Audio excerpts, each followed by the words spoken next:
Ayan, magandang araw mga paps. Pinasyalan tayo na ito nila Idol, taga Obando, Bulacan. Kasi isang problema niya nga, malakas na sipol dito sa ating makina. Kaya ayan. Pero 30k miles pa lang tinatakbo mga paps. Ang ginawa po natin is nilinisan na natin turbo tsaka EGR valve niya. Tapos yun nga, isa rin na i-check nyo dyan mga paps, yung pag nagpababa yung transmission, minsan nagkakasingaw sa po yan, sa duktungan ng catalytic. Ayan, sa ganito mga idol kasi pagka hindi nyo masyado nahigpitan yan, pwede rin pagsimula ng sipol yan, tsaka yung carbon natin dito na makapal. Tapos yan, nililinisan na nga natin yung mga intake manifold natin, turbo. Ayan.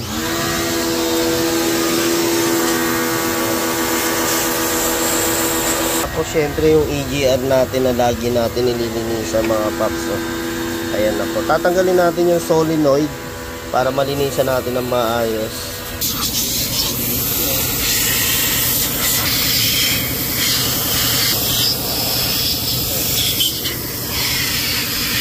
Okay mga paps, ito na yung ating intake manifold. Ayan ini-sprayan na natin ng pressurize dahil sa sobrang kapal ng carbon kanina.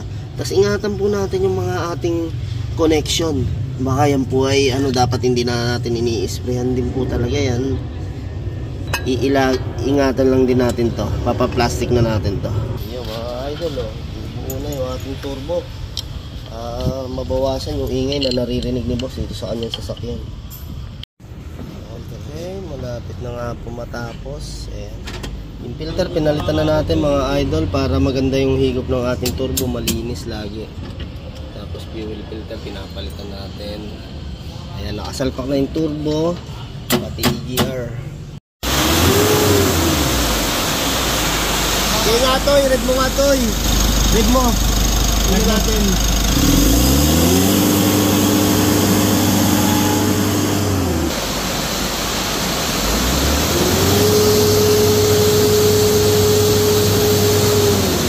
Ayos, walang usok. Laki ng langis doon sa ito ng linis.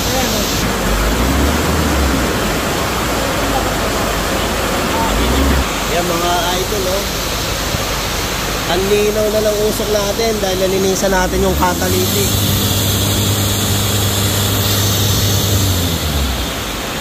Ayos.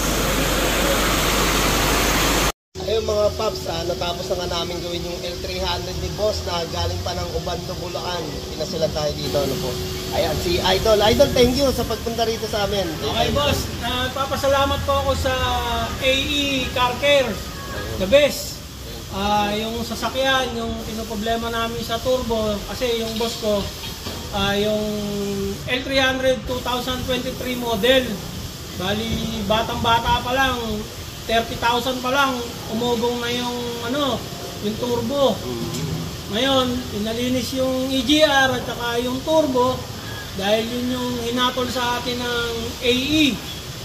Medyo nung una, natakot kami, medyo madugo. Pero nakatagpo kami ng mekanikong totoo. Oo, dito sa AE, sa Taytay. AE Car Care. Sigurado, number 1. Hindi iiwan yung sasakyan mo hanggat hindi matino. At saka, the best, hindi nagpapanggap. Ito yung talyer na totoo. AE Car Care, number 1. Maraming salamat po, saludo po. Thank you kay Idol. Ayan. Ingat boss. Salamat po, uwi na po kami. Si boss taga-Obando, Bulacan po kami. Taga-Obando, Bulacan. Salamat po. Thank you boss. Ingat po. Master. Ay mga paps, naging problema nga natin kay boss malakas ang sipol, pinagmula na nilinis natin yung turbo. Ayun, umokay naman siya, kaya talagang happy naman tayo na nagawa natin. Yan si boss. Salamat!